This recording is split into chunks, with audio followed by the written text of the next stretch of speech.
নমস্কার, সবাই কেমন আছো? আশা করি সবাই ভালো আছো। আমার একটি ছোট্ট ব্লগে তোমাদের অনেক স্বাগত। আর আমি এখন এই দুটোকে নিয়ে যুদ্ধ করতে বসেছি। হ্যাঁ, আমার কাছে এদেরকে পড়ানো মানে যুদ্ধই মনে হয়। অনেক কষ্ট করে পটিয়ে পাটিয়ে ভুলিয়ে ভালিয়ে বসেছি আর বলেছি তোরা যদি এখন হোমওয়ার্কটা করে নিস তাহলে তোদের জন্য আমি একটা সুন্দর একটা টিফিনের ব্যবস্থা করব। তাই দুটোই আমার কথা শুনে এখন বসেছে। আর নীলাব্র তো বক বক বক বক করেই যায়, ওর অর্ধেক কথা শুনতে শুনতে আমার দিন চলে যায়।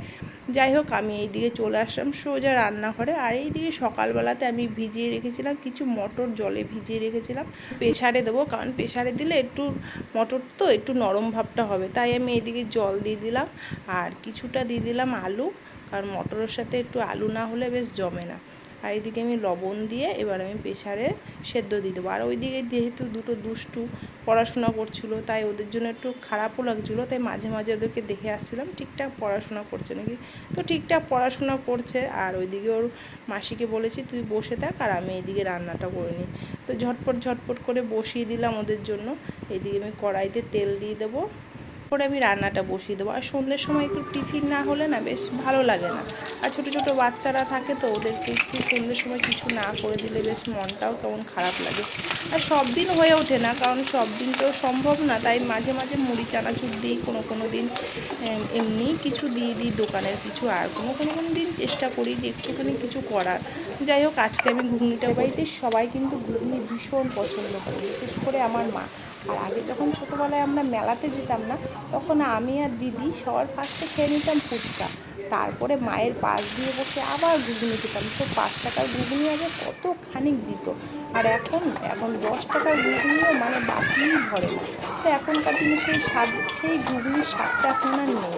তো এখন আর ভালোও লাগে না, তাই মাঝে মাঝে মাকে করে দিই ঘুগনি। যাই হোক, এদিকে আমার মশলাটা প্রায় কষানো হয়ে গেছে। আর এইদিকে কিন্তু এই দুটোরও কিন্তু পড়াশোনা হয়ে গেছে। যাই হোক, আমি এখন এই তেঁতুলগুলো একটু ভিজিয়ে রাখছি, কারণ তেঁতুলগুলো ভিজবে, তারপরে তেঁতুলের টকটা দিয়ে আমি ঘুগনিটা সবাইকে দেবো। আর ঘুগনির সাথে তেঁতুলের টক না হলে একটুও জমে না। তুমি যতই যা করো না কেন, ঘুগনির উপরে যদি একটু তেঁতুলের উপর রস দেওয়া হয় না, ওফ, অসাধারণ লাগে। তাই আমি বাড়িতে সবসময় তেঁতুল থেকেই থাকে, কারণ আমরা মাঝে মাঝে মাছের টক খাই, তেঁতুলের চাটনি খাই, তারপরে খিচুড়ি করি, খিচুড়ির সঙ্গেও টকটা আমাদের ভীষণ চলে। আর টকটা আমাদের বাড়িতে খুবই হয়ে থাকে।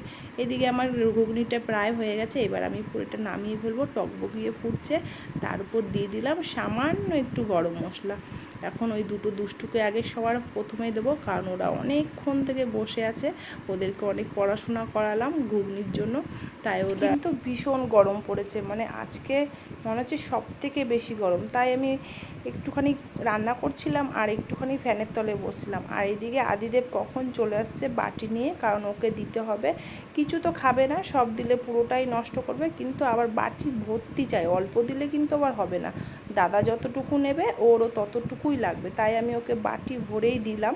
আর সঙ্গে দিয়ে দিলাম স্যালাড, শসা কুচিয়ে রেখেছিলাম, পেঁয়াজ কুচিয়ে রেখেছিলাম, তা উপর দিয়ে একটু দিয়ে দিচ্ছি। আর দিয়ে দেবো সামান্য পরিমাণের বিট লবণ, কারণ একটু ঘুগনির উপর একটু বিট লবণের ছিটা না থাকলে না ভালো লাগে না।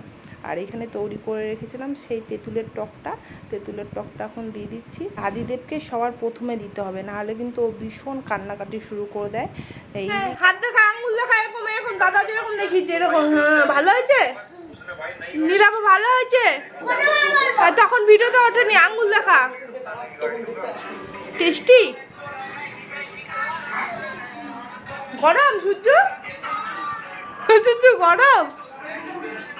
পরিবেশন করে আমি বসে গেলাম এখন। আর আমি বসেছি পুরো বারান্দাতে, কারণ বারান্দার হাওয়াটা না ভীষণ ঠান্ডা লাগে, বাতাসটা বেশ ঠান্ডা, তাই আমি বারান্দাতেই বসে গেলাম। আর ঘুগনিটা কিন্তু খারাপ হয়নি, বেশ ভালোই হয়েছিল। তো থ্যাংক ইউ সবাইকে আমার ভিডিওটা দেখার জন্য। আবারও কোনো নেক্সট ভিডিও আবার দেখা হতে চলেছিল। Tata, bye bye.